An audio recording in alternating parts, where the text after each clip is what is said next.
Tell me what British Prime Minister Starmer and German Chancellor Merz are up to. Is Merz inching towards World War III?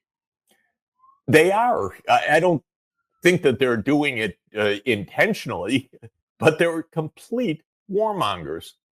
They're so much driven by their intelligence agencies, probably linked back to the CIA is the one that orchestrates MI6, BND, other security agencies.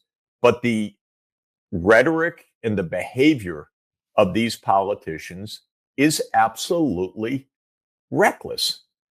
Merz comes in as Chancellor of Germany.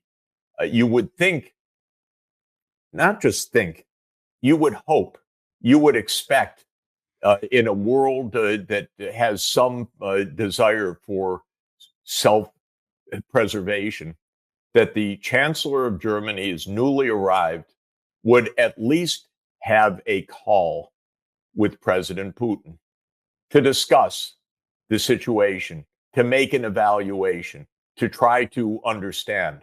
But no, from the first moment that Merz came in, it has been expand the military, send Taurus missiles, strike deep inside Russia without even an iota of attempt at diplomacy.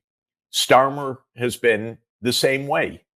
In other words, there's no attempt on the side of either of these two, who I think are basically factotums of their security states and especially their intelligence agencies, to expand the war.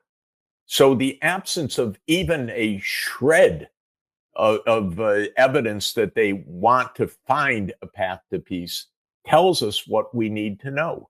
They are warmongers from morning till night. Let me take you back to the Kremlin. How do you think the Kremlin perceives President Trump's statement to President Putin that the United States had no knowledge of this? Do you think, and you know, Foreign Minister Lavrov, who's almost as smart as you are, and he's a very smart guy. Do you think that he believes that Trump is not telling the truth, or do you think that he is asking, as you and I did a few minutes ago, who's in charge here? I think more the latter. I think that from the Russian perspective, they view this as the usual business, which is that they often don't hear a clear line from the United States. They probably don't know exactly who knows what and when, but from their point of view, it doesn't really matter. It comes down to the same thing, that they're facing in the United States a hostile force supporting a military effort that threatens their national security. And that's enough for them to know. So they obviously said to President Trump, no matter what he told them, that what happened is absolutely unacceptable and it will be met with a Russian response. And that's all President Trump said, because Right.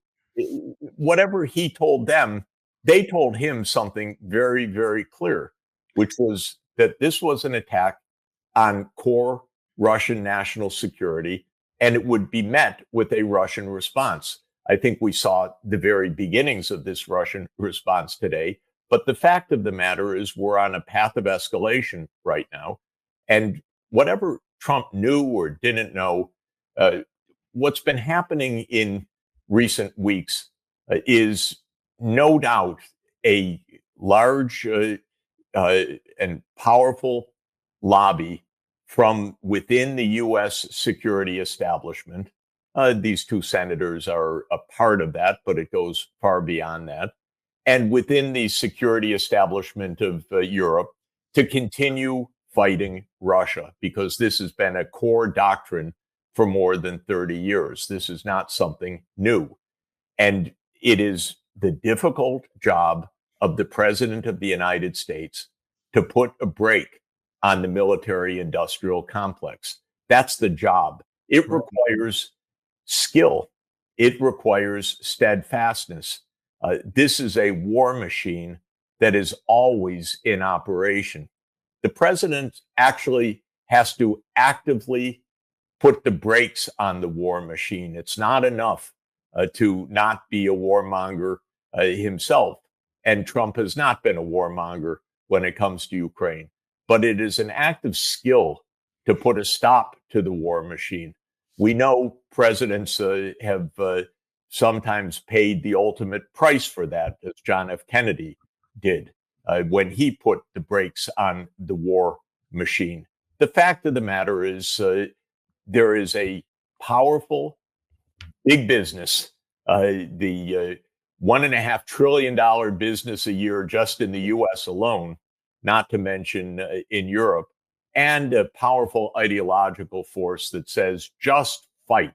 That's Blumenthal. That's Graham. They always want to have war. Right. These two are pathetic, but they represent a very dangerous foreign policy.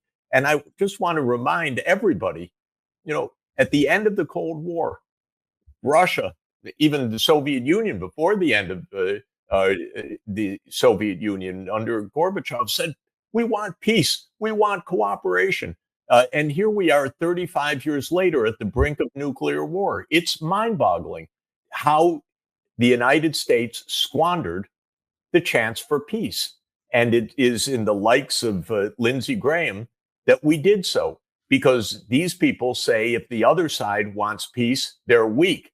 Kill them. And that's what we've been doing for more than 30 years. And now, last week, there were supposed to be peace negotiations.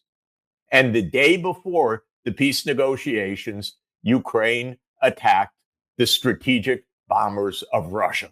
The day before. What is this? What conceivable justification could there be? What conceivable good news could there be that the United States denies that it knew about it? The whole thing is so horrific that it has to stop.